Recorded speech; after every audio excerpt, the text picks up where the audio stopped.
महाराष्ट्र विधान परिषदेच्या रिक्त होणाऱ्या 9 जागांसाठी केंद्रीय निवडणूक आयोगाने निवडणूक कार्यक्रम जाहीर केलाय। येत्या 12 मे रोजी या 9 जागांसाठी मतदान होणार असून त्याच दिवशी सायंकाळी या जागेचा निकाल देखील जाहीर होईल। काही माध्यमे म्हणतात की जशी राज्यसभेची निवडणूक बिनविरोध झाली तशीच विधान परिषदेच्या ज्या 9 जागा आहेत त्या जागांची निवडणूक देखील बिनविरोध होऊ शकते, कारण महायुतीचे 8 तर महाविकास आघाडीचा 1 उमेदवार संख्याबळानुसार निवडून येऊ शकतोय। त्यामुळे महायुती आणि महाविकास आघाडीने जर ठरवलं तर ते ही निवडणूक बिनविरोध करू शकतात।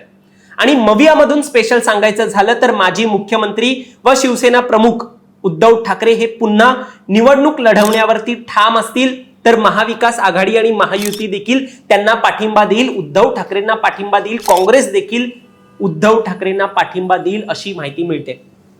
पण मंडळी, जर ठाकरे नाही म्हणाले की मला ही निवडणूक नाही लढायची असं जर ते म्हणाले, मग उद्धव ठाकरेंच्या शिवसेनेकडून विधान परिषदेवरती कोण जाईल याच विषयाची माहिती आपण या व्हिडिओच्या माध्यमातून घेणार आहोत। दरम्यान तुम्ही चॅनलवर नवीन आलाय तर लगेच सबस्क्राइब करा प्राईम टाइम महाराष्ट्राला, कारण असे राजकीय घडामोडी आणि घडामोडींमागील राजकारण आम्ही नेहमी तुमच्यासाठी घेऊन येत असतो। तर मंडळी, विधान परिषदेच्या 9 जागांच्या निवडणुकींचा कार्यक्रम हा निवडणूक आयोगाने जाहीर केलाय।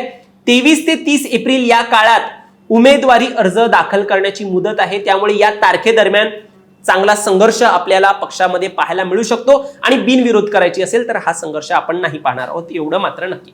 आता या काळात मविया काय फायनल निर्णय घेते हे पाहणं महत्त्वाचं ठरतंय। 46 आमदार असलेल्या महाविकास आघाडीचा एकच उमेदवार निवडून येण्यात काही अडचण नाहीये असं दिसून येते।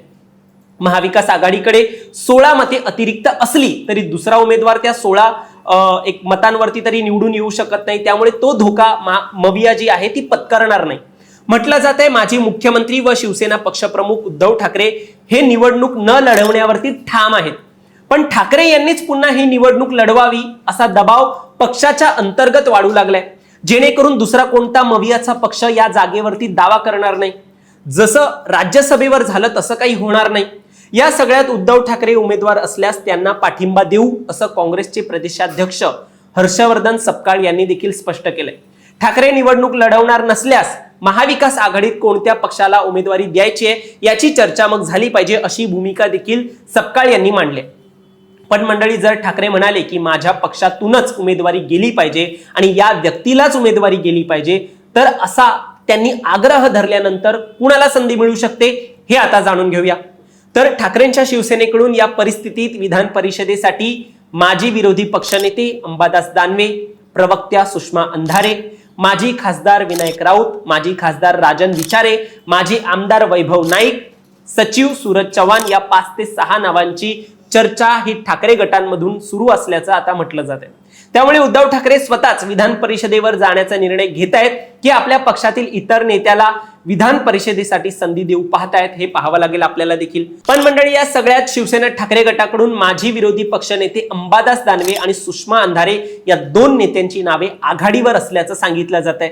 आता सुषमा अंधारे का, तर त्या ठाकरेंच्या शिवसेनेच्या फायर ब्रँड नेत्या मानले जातात। ठाकरेंच्या सेनेची बाजू ते काही अशा प्रकारे उचलून धरतात की काही वेळेला समोरचा माणूस नमून जातो।